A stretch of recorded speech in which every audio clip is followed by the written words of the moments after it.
I think I really started to kind of take note of that early middle school, kind of noticing separation anxiety. And then maybe towards the end of middle school is when I started to see that kind of progress into more depressive thoughts and occasional, suicidal thoughts. I wrote my mom a note. I was telling her, some things going on in my head that I don't want them to be there. I was at one of my lowest points when I found out that I was pregnant. Oliver is the reason that I'm still here today. I also pretty vividly remember the day that everything shut down. For me, I think it really triggered like a health anxiety. My delivery team, they were very kind and sweet, and I didn't even get to see their face. Wasn't sure how to feel about it because I was bringing him into a world where we don't see anybody's face and nobody could come near us. Hey there, welcome to the Mental Perk podcast. I'm Carla Hutcherson, licensed professional counselor. And I'm Brandy Mock, entrepreneur, author, and community leader. And we're here to talk about real people, real issues, and real talk. Well, welcome back to the Mental Perk. We are so excited to have our first Gen Z guest, I think. Is that right? You're our first one, Faith. So Faith Longbottom, she is an advocate for mental health. She uses her social media to really be supportive of others who are struggling with mental health. She's such an inspirational writer. If you ever get a chance to look her up, she has beautiful writings that she puts out on her social media. But in addition to that, Faith is a single mom to an additional needs adorable child named Oliver. She's going to tell us a little bit about some of his needs in this episode, and we're so excited to learn about how she navigates managing his needs and raising him while being a single mom. I know she does have a great support system, so she's going to tell us a little bit about that as well. And Faith has been on her own mental health journey since adolescence, and she's had to learn how to manage her own mental health and really understanding those challenges. She is super passionate for mental health reform and really highlighting awareness to mental health. And so we're so excited to have her join our show. Welcome, Faith. Thank you. I'm excited to be here. A little nervous, but Don't be nervous. Yes, no, you are going to do a great job. So we're so excited to have you. So tell us a little bit, let's kind of start with your mental health journey, Faith. Like, when did you notice that you were struggling with anxiety? I know that there's a family history there, and we'll talk a little bit about that. But tell us about when you first started noticing what the symptoms were and how it affected you. yeah, I think I really started to kind of take note of that maybe like middle school, like early middle school, kind of noticing, especially like separation anxiety, having to, I got to go to school and I have to be away from home. So I would really struggle with the idea of, spending those days away from home, and, in my bubble, my safe space, and especially like in, going through public school, there's a lot of demands to like the social aspect of things. And so I noticed some social anxiety, especially when, you get those big presentations and, really just kind of would make me sweat a little bit and kind of just get really obsessive about that kind of stuff. And so I would say that, went on throughout middle school, and then maybe towards the end of middle school going into early high school is when I started to see that kind of progress into more, and started taking note of some depressive thoughts and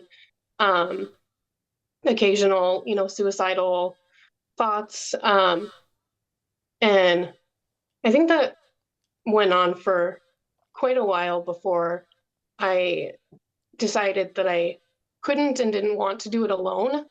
Um, so at that point, I I remember the day very vividly. I wrote my mom a note, that I was telling her, I think that there's some things going on in my head that I don't want them to be there, and I don't think that that's healthy. And I think I put the note on her on her pillow, and I don't know what I did while I waited for her to find the note, but and then she wrote me back, and so through writing letters, we kind of came up with a attack plan, I guess you could say. And excuse me, we started with trying different medications and doing some counseling in the mix of that.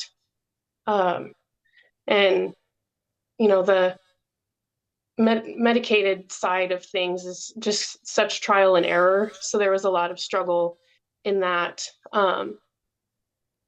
finding the right mix of things and what works and what doesn't. And there was at least one that I remember that really did not work, and it was pretty opposite effects that got a little bit scary. So Um, you've brought up some really interesting points, Faith, and I want to start by highlighting a couple of things that you guys have really did right, because I really want other people to know that when you start noticing these things, if you're not comfortable talking about it, what you did was amazing. It was so resourceful that you actually wrote a letter and gave it to somebody. Yeah. I thought that was super That cool. actually, I was shocked when she said that because the fact that she felt like she could write to her mom. Yeah. And 100%. and then mom responded that way. I mean, that's stinking cool. It is. And it's so neat that you thought of that, because a lot of people don't know how to get those conversations started. And if you're more comfortable writing than speaking, that is such a neat way to do it. Yeah. So I really admire your courage in doing that. That's phenomenal. yeah, she's she's great, a very comforting source for me to come to, especially with her own understandings of these kind of things. She's really a good support system for me. And yeah, it's really nice because I'm bad with speaking words. I can write them a lot easier. Yes. So and that's kind of always been our thing too, whether, I mean, now in the modern day society with our tiny glowing screens, I'll write her a long text or something. But that's stayed standard for us, is to write. Excuse me, to write these heavy thoughts, and get that uh, conversation and kind of break the ice of the heavy things. It Yeah. makes it feel a little bit less heavy. Yeah, I agree. I think that writing can sometimes be a way to really get those thoughts out and really express yourself a little bit better and really organize your thoughts. So I think that's a great way of communicating. The other thing I really wanted to bring up is a challenge that many people who are trying to manage their mental health and find what works for them is the medication, because medications can do wonders for people who have, chronic clinical depression and anxiety.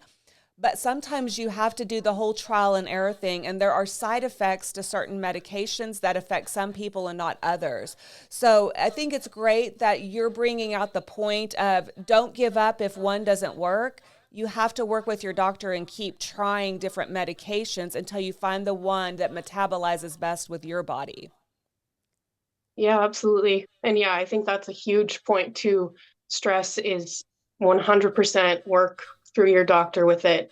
That was a reckless mistake that I made, was to kind of take it into my own hands with the medication. So at one point I just stopped taking one of them, and that had really bad side effects, as it does, the withdrawal and stuff to your Yes. body. So I learned a hard lesson that way, is just, 100% like full disclosure communication with your doctor um, makes 100% of the difference. It does, and because as you go along, your body can change or at certain times of the year, and so you constantly have to work with your doctor to make sure you're adjusting the medication to make sure you're getting the most benefits out of it. Yeah, absolutely. Yeah. So so Faith, are you still managing your mental health care that way, the anxiety and the depression?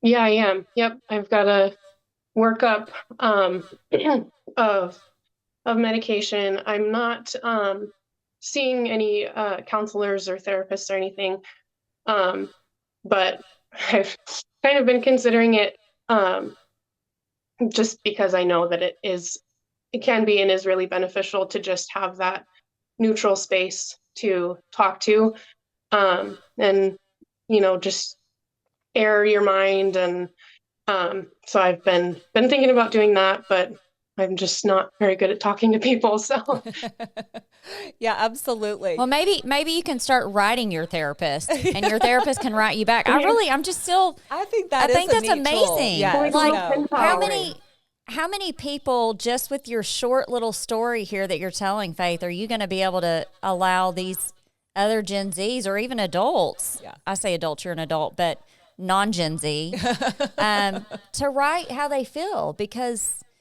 I don't know about you, Faith, but let me ask you a question. From the time you first started writing your mom and your journey now, are you able to go back and reflect on those moments you had and go, man, I really stuck this out. I was really strong and did what I needed to do to get through the situation. Yeah, absolutely. Especially, lately, just to, look back and see, um, how I was at that point. I was really, I feel like, just, gasping for air, and just the crushing weight of, society and social, like, peer pressure at school and stuff, to, um, thinking about, how hard that was for me. And I think my family too really struggled seeing me go through that. And to see me now, I'm incredibly proud of myself, um, to see how far I've come, and to know that I'm not I'm not like a hazard to anybody anymore. Like, whether that's, emotionally or whatever, I greatly improved. And it's really cool to see that, complete 180 difference. Well, and I tell you another thing that's very such a positive thing is that I just heard you say I'm very proud of myself. I love And that. Faith. you and me both, we love that because you've got to love yourself. You've got to love yourself through the good times and the bad times. And for you to be able to acknowledge that, that says you've come far, kiddo. I think that's Yeah. awesome. Yeah, it's really, a really special feeling. And especially, to think about those days, and, to give myself some grace and forgive myself, because it was really hard and I didn't know what I was doing. So, to be kind to my past self for doing what I could with what I knew, and, navigating it in the best way I could. And, still today, that's not to say that I don't still struggle with these things, but I know now to be patient with myself, and, um, to know that there's still hope. 100%. Hope is always there. So I love that you say that, because there are going to be times when life gives us these little twists and turns in the road.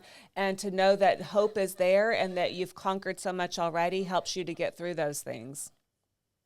Yeah, yeah, absolutely. So let's go into, I believe you probably, did you finish high school right before the pandemic hit, or was it right at the beginning of it? I graduated in 2019, Okay, right spring. before. So I was, maybe a little less than a year ahead of the pandemic with graduation.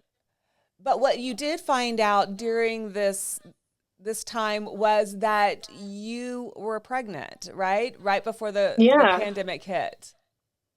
yeah. I got pregnant, I think maybe like 6 months after graduating. So I was 18, um, and, going through pregnancy, and I worked full time for food service.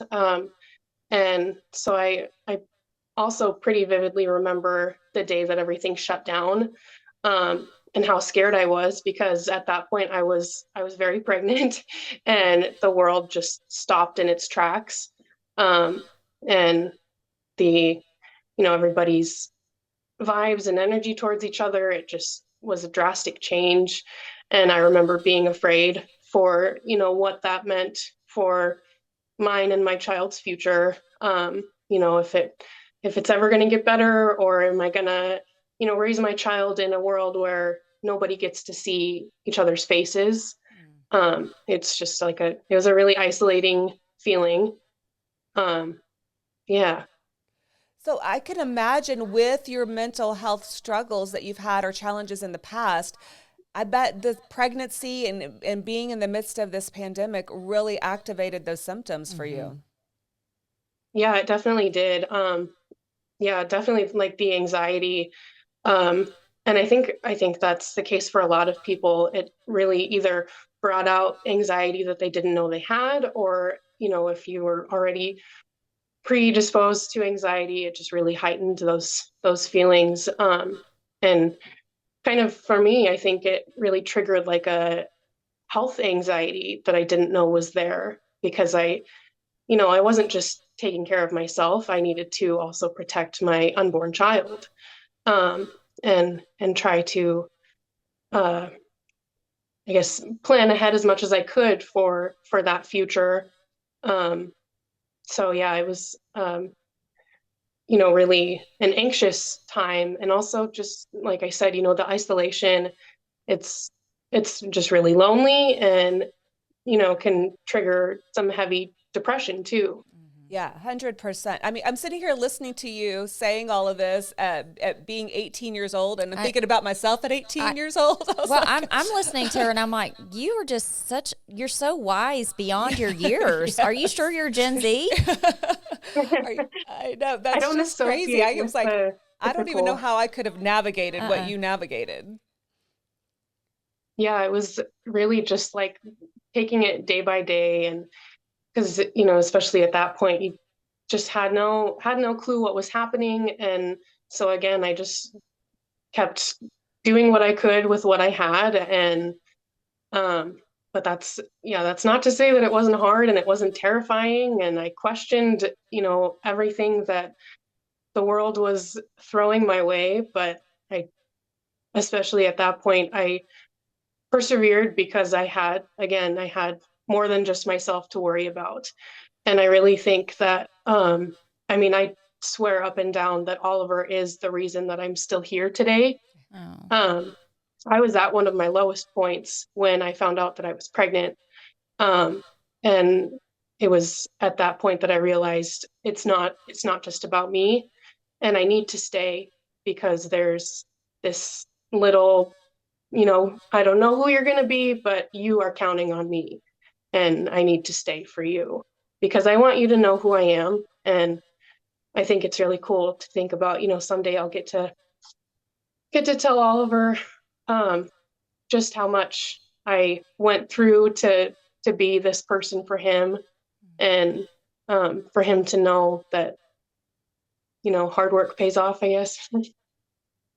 100%. What great life lessons for him, for Yeah, I sure. mean, Oliver is so lucky to have you as a mama because there's a lot of people that would not have taken that perspective. But it often takes these little surprises in our lives to shift the motion of what we're thinking and how we respond to future events. And so I think the fact that you are mature enough to say, this is not about me anymore, this is about him, is courageous. I don't even mean to make light of it, but the term, making lemonade out of lemons. I mean, I think that's such a life lesson there because this was such a shock to you. Number one, that you were pregnant at 18. Number two, to be in this pandemic. And somehow you still managed to make lemonade out of this whole thing and really focus on Oliver and the Yeah. joy he was going to bring you. And I love that name, Oliver. I just love. You're gonna have to send us some pictures of Oh, Oliver if you're you comfortable. We need to put him in this He is the episode. cutest Yeah. little redhead Oh, cutie. I mean, adorable. So oh, yeah, we have to throw his little picture in this episode yeah. somewhere. Yeah, yeah, he's got the fiery red hair to match his fiery spirit. He's a I think wild of just the child. Irish, right? 100%. No, just adorable little Yeah, child. I mean, he is so precious. So let's go yeah. to like when you were having to deliver Oliver, and now we're in the pandemic, and everyone's wearing masks, and you didn't even get to have your family around you. Mm.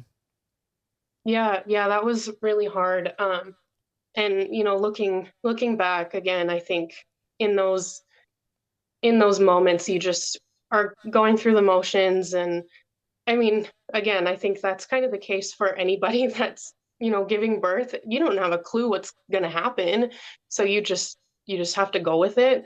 But it was really again, an isolating and lonely experience. One thing that really stands out to me now is to think about my delivery team. They were very kind and sweet and gracious and patient with me. And I didn't even get to see their face. I didn't, I could look them in the eyes, but I couldn't see them, smiling at me. I Mm. could hear their encouraging words, but I couldn't see their faces. Um, and to be in a world where we really rely on that, facial recognition to, sense the energy and stuff. Because like you say it's going to be okay, but how do I know that when I can't see you? I'm Wow, going in this 100%. blind. Yeah, I don't even think that we realize how much not seeing people's faces impacted the world during that Oh, time, you a know? smile, a hug, Yeah. all of it. And all the Yeah. children that didn't see people's faces. Yeah. hmm Yeah, I think it's such a huge part of, again, that we don't realize and that we probably still have dialed back to taking for granted is not being able to see somebody's whole face and just how much we really rely on that to fully know a person. And again, like you said, a hug. It's the physical contact that we rely on with other humans, and nobody could have any of that. So it was a really um, it just felt like a very cold experience. Um, and, even the warmth and sunshine of bringing a child into the world, I still, wasn't sure how to feel about it because I was bringing him into a world where we don't see anybody's face and nobody could come near us. So it's kind of freaky. It felt like a dystopian novel. Yeah, I can't even imagine, I mean, what it would have been like to be in that Oh, the situation, right? The isolation, isolation and feeling that it way. almost feels like a movie. It does. And I just hope that as a nation, we have learned how to handle pandemics in a different Ugh. way that doesn't isolate and cut people off like that. I feel like that's just not the best way to handle it. So I'm hoping that we learn something so that if and when another one comes through, that we learn how to do it with a little more humanity. Well, we're not meant to be alone. Oh, 100%. We weren't And made to be Yeah, that so, way. Faith, definitely. they didn't allow your mom back into delivery with you? No, I was allowed one person to be with me. Um, and that was Oliver's dad. Okay. But the aftermath, especially because I know for a lot of people that's so special for the, grandparents and great grandparents and aunts and uncles, everybody to come and dote on the new baby and check in with mom. And we didn't get to have that. Yeah. Um, so it was really just me and these nurses and doctors that I had no clue who they were. Yeah, Um, that's hard. so yeah, we couldn't have the visitors and nothing like that. Wow. And to be so young and I have know. to navigate that is Yeah. just unbelievable. So let's kind of fast forward a little bit, Faith, and look at what life was like with Oliver as dealing with this as a single mom. And I know you had some, his father's been involved in some of those years. But I just was like, what was it like for you? How did you learn how to be a mom? What kind of resources did you use? Yeah, that's a great question. Um, so I guess, starting kind of vaguely from bringing him home from the hospital, with the isolation still going on with COVID, um, was like I was scared to have people over because I had just been in the hospital, so I don't want you guys to like potentially pick something up from me. Um, so I think that anxiety with the health and stuff, I kind of also intentionally isolated us because I was afraid of getting sick and I was afraid of other people getting sick. So I think for those first 2 months or so of having Oliver, I also made sure not to see anybody. And I do look back and regret that. I wish that I would have just said, screw it. Like I need my support system. Um, so that was really hard. I felt like at that point I was 19. I had Oliver a month after I turned 19. I'm a 19-year-old mom, and I have no clue what I'm doing. I want my mom. I Yeah. want somebody to tell me what I'm doing because I had no clue. Um, and that's just another one of those things of going through the motions. Um, and I I do think that um, I ended up, with this having a really, really strong bond with Oliver, um, and kind of figuring out how, newborns can't talk, but, figuring out as the ages and stages of growth, how he communicates and talks to me.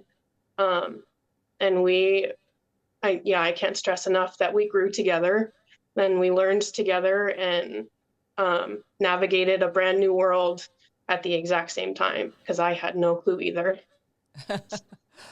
I love that though. I do I love love that that so because we much. don't realize how much those little ones are teaching us, even through their nonverbal communication, just the fact that they're there with you.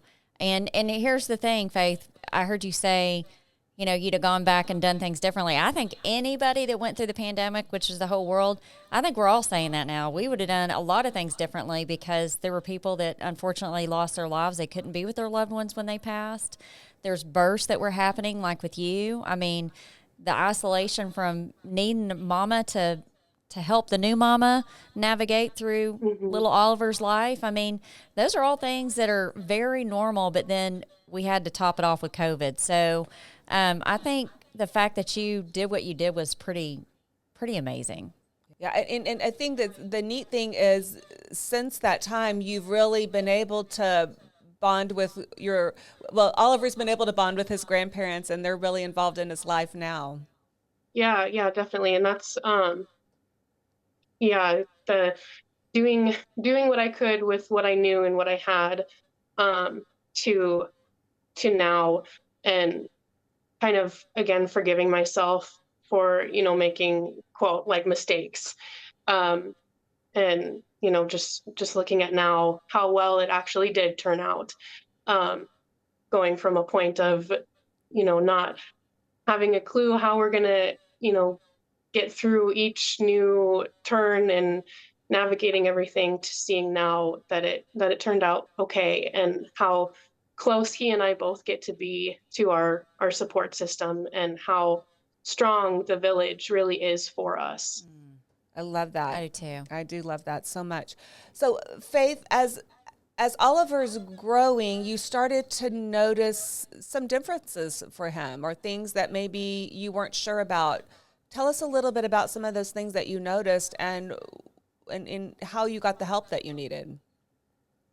Yeah, I guess, I kind of think that, again, one of those things in this society is that those, questions are kind of always like drilled into your mind. It's like, oh my gosh, is that normal? Like, is my child supposed to be doing that? Or um uh not knowing what's happening and stuff. So I think a lot of things I tried to wait and see if he would grow out of them, because some things really are just stages. Hmm. um so I think it was, around the age that kids are supposed to be kind of forming words, and not necessarily talking, but getting there.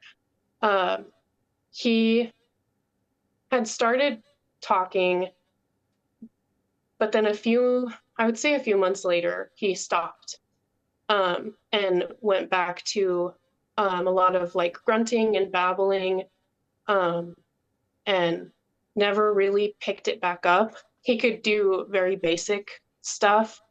Um, One thing that really stands out to me, I don't think that he might have been like 2.5 before I heard him say mama, um, which was a huge like waterworks. Like, oh my gosh, I wasn't sure if I would ever hear that from him. But I, I think, yeah, probably around 2.5. I remember going to my sister, who is also a huge support for me. We are tied at the hip. We're really close. I remember going to her with a lot of these questions, because she has a son as well that's 4 months younger than Oliver. So they're very similar in their ages and stages, or they should be. And so I asked her, what do you guys think? Because I think that there's some things that just might not be adding up. And, that wasn't a bad thing. I needed some, like, a second opinion or something. And so at that point, I just kind of was paying a little bit more close attention to it. And I think it was maybe around his third birthday that she and I were driving home from the zoo with our sons. And the zoo was a really rough experience. He was, really overstimulated and had a full-blown screaming meltdown. And I was just like trying to calm him down, or, I didn't know what to do. And so on that drive home, she turned on some soothing piano music, and he calmed down, and she might choke up a little bit. she uh, she looked at me while she was driving, and she said, "Are you okay?" And I told her, "I don't know." I was really worried. And I just got quiet for a little bit. She said, if you don't say something, I'm going to start crying." And I told her, I think I need to seek further for this. And like I said, I didn't know what that would mean. So that was really scary. At that time, I didn't know what it was, but I had a pretty strong feeling that it was autism. And, again, just in a society of not knowing people and not knowing how to navigate these things, I just really didn't know what the future would hold for us. But I did know that I wanted what was best for Oliver, and I knew that meant going further into it and helping him to help himself. So at that point, you got him tested at a center somewhere?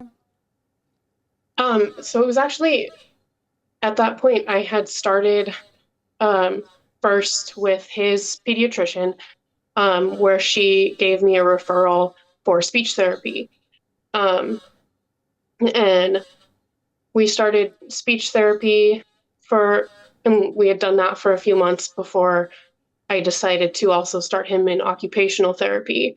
And, in the pediatrics, it's a lot of, helping them with mood regulation and finding the good stimulation for your mind and body.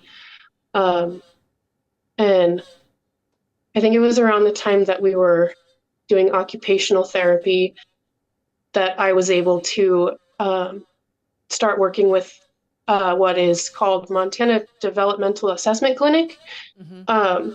And we had done a telehealth with her, so that she could kind of get a better idea of what we were working with. And that kind of stuff is really, really booked out, whether it's, an assessment for autism or, childhood trauma, ADHD, all sorts of stuff. They're a very, very busy group of people. So we did get that scheduled, and it was February the following year. Wow. So in the meantime, I just, kept plugging away with the therapies, and long days of, making half an hour trip one way just to get him to his therapy. And so doing speech and occupational therapy. And then we did get his assessment, which was honestly a really, really cool experience. It's a neat it's experience. A whole team. Yeah, a whole team of people, just they all do something different. And so it's cool to see that many working minds that are that they just know so much. They are so smart, and it's mind-boggling to me. And it was like a 3-hour assessment total with, the different stations of assessing things like speech and mood regulation and like social cues and social interactions and stuff. And I would say it was maybe a little less than a week later that we had scheduled to talk with the doctor again so that she could give us the results. And she did confirm the autism spectrum on a level 2, which means, it's out of 3 levels, 3 being like needing substantial support, and 2 is needing support, and a 1 is, on the more independent side. And one thing that I always like to look back on that she told me was that, this isn't bad. It's good that you know this now so that you can continue helping him. But we don't want to change him. We just want to help him function, help him navigate this ever-changing world. Yeah, absolutely. And so I always remind myself, we don't want to change him. We just want him to be Oliver. And he's the best Oliver. Well, the one thing too, though, Faith, that I've learned with children that have additional needs, I call them abilities, because they're able to tap into things in their brains that we can't.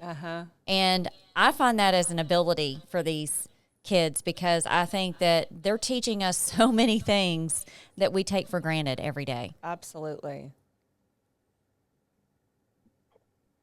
Yeah, he's a great, he sets an example for me. I feel like I kind of paved that path for him, but he's the one, setting the example. And I think that he, over the years has taught me a lot of patience and acceptance, and just a whole new compartment of love that I didn't even know was possible. He's taught me a lot.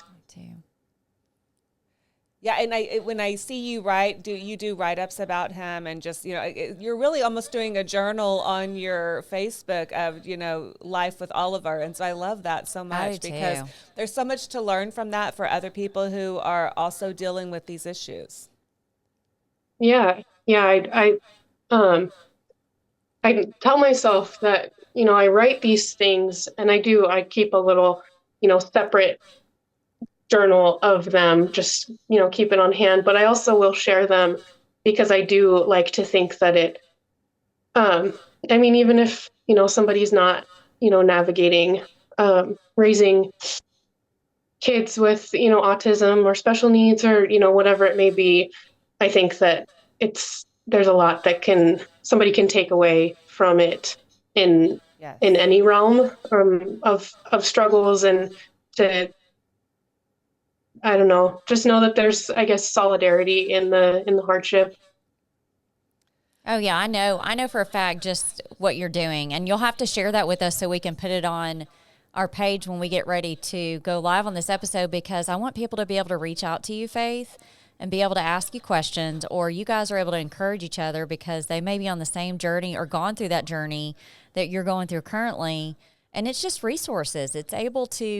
You're able to see things in a different way that a lot of people take for granted every day. Yeah, it's one thing to get the professional help, but it's a whole nother thing to actually be able to ask questions and communicate with someone who's living it every day, because you feel that sense of understanding. So I think it's amazing that you're going to be able to be that resource for people. Yeah, and that's exactly the kind of stuff that I want to do, and exactly what I wanted to come from something like this, is to just let people know that I have a pretty wide range of understanding on a lot of things, but it's not everything. But that's okay, because I just think that strong sense of empathy even is really important for people to have in anyone that they decide to reach out to, and find comfort in knowing that it's not just you. I think that's I like to think that I'm being the kind of person that I wish I had, to knowing that a lot of these things do happen, and that it wasn't just me. So 100%. You've lived a whole lifetime in your very young 23 years. and you do have so much ahead of you in your future, Faith. And I can't wait to see what you do with all of this, because I know you're going to have a big impact on the world. What I would like you to do is give, like, from each little area of your life, give kind of an empowering message for people. So people who are struggling with mental health and are starting to notice those symptoms, can you give some sort of empowering message for people in that stage? Yeah. Yeah, uh to acknowledge that it's hard and that it's okay that it's hard. It's okay to feel the way you feel. Um and what's not necessarily okay is to do it by yourself. Mm, There's no reason that anybody needs to go at it alone. So my biggest, I guess, word of advice is talk to somebody, no matter who it is. Just air that out and get it off your chest. Um, and yeah, just don't stay silent about it, because in the silence is where a lot of people get lost, and some yes. people unfortunately do not resurface from their silence. Yeah, So always 100%. always talk, never I stop love talking. that. I love that, Faith. So, in the next thing, I wanted you to send an empowering message when a young woman finds herself in a situation where she's pregnant and maybe doesn't, have someone that's going to ride that journey with them. What are some words that you can offer to those women who are feeling really scared and about the future and maybe feeling a little hopeless? Yeah, it's definitely terrifying, and again, um to know that it's okay to acknowledge that. um I I won't lie to anybody. I was terrified. And I think that it's really, really important to acknowledge that fear so that you can, or, the fear or the concerns and the what ifs and just the navigating the unknown is just to be honest with yourself and acknowledge that this is how I'm feeling, and, that I could probably benefit from, either talking to somebody or, um, and also just to remind yourself that even though you don't know what's going to happen, and a whole future of unknowns, that it's okay, and you will live to fight another day because you're strong, and it just opens a whole new world and a whole new perspective when you do finally get to hold that child and navigating the world together, and it just opens up a whole new realm of strength that you didn't even know was possible. And just really keep reminding yourself that it's going to be okay someday. Something I tell myself a lot, that is, that someday it's going to be okay, and it might not be right now and it might not be tomorrow, but it won't stay like this forever, because it Yes. can't. That's just not possible. So Absolutely. it's going to be okay. Beautifully said. Yeah. So the last one I want you to give is, as a young mom of a child with additional needs, what can you empower women who are in that situation? Yeah, I think really the number one thing that I could always say is trust your gut. Um, I think that there's a lot of doubt that comes with advocating for things like that for your children, whether that's society or self-doubt. But trust your gut, because I I think I kind of went back and forth on doubting myself. But I pushed through. I trusted my gut, and I can really today see it paying off that I did follow through with that. Um, because my son, benefited from it. And, even after facing that doubt again, it was a situation of, that it's not just about me. I'm doing this for you. Um, and, to really, really stick it out and be strong for your child, because you will see the improvement, and your child will reap the benefits of your strength. um, and I think in turn with that, you get to reap those benefits too, because you kind of get to look back and see, like, that was a really hard time for me, but I was really strong, and it's gotten us so far. So I think it's so important to know that you are the biggest advocate for your child. And on top of that, I really want to highlight there are so many resources to help mothers and to really go out there and search for this, because people are there to help you. You don't have to do this alone.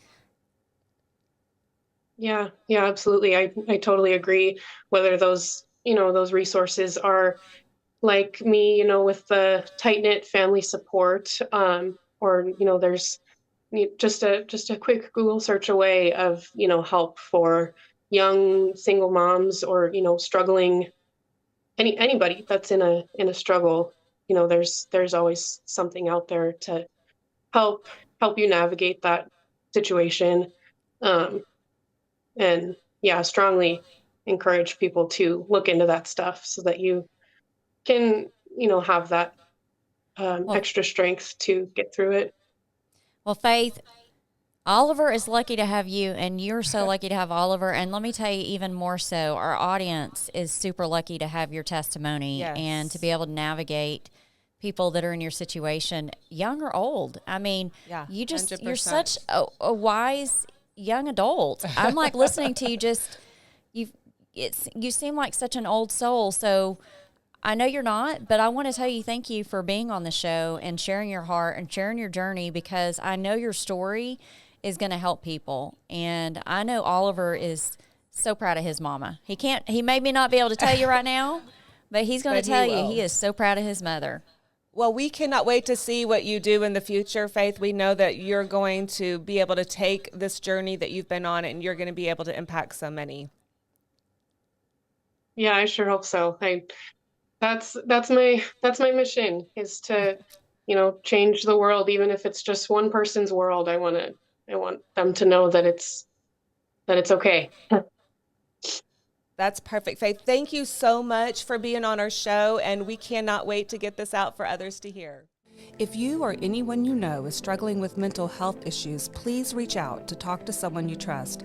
Get connected to a mental health professional who can help you find ways to cope and ultimately feel better.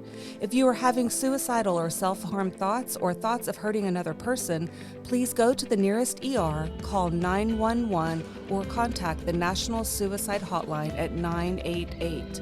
Thank you for tuning in to Mental Perk. We hope our talk today highlighted real people working through real issues based on mental health.